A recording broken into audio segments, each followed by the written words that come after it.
En 'n lekker hartlike goeiemôre vir jou. Ek wil vanmôre met iemand anders se kalvers ploeg en ek weet nie eens wie dit is nie. So as dit jou kalvers is, ekskuus, maar ek moet eenvoudig net met hierdie kalvers van jou ploeg.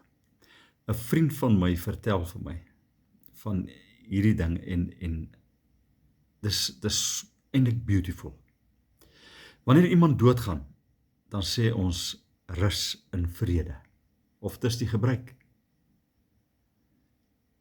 Maar wanneer sê ons vir mekaar, leef in vrede? Hoekom sê ons nie dit vir mekaar nie?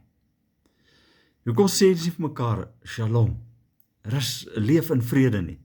Jy sien, as ons in vrede wil lewe, dan beteken dit ek moet 'n keuse maak, so wakker word in die môre, dat vandag gaan vir my 'n vredevolle dag wees. So dan lewe ek met vrede, vir vrede. Maak dit vir jou sin?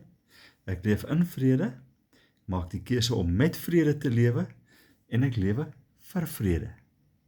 So, ek laat nie toe, dat 'n argument, of 'n verskil, of wat ook al my vrede steel nie. Ek laat nie toe dat omstandighede my vrede steel nie.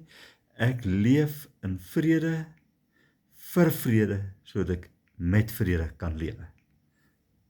Dit was vir my 'n baie mooi gedagte, met erkenning aan die een van wie ek dit vanmôre gesteel het. Here, baie dankie dat ons in vrede met mekaar kan lewe. Amen. Jy moet 'n baie lekker dag hê. Bye bye.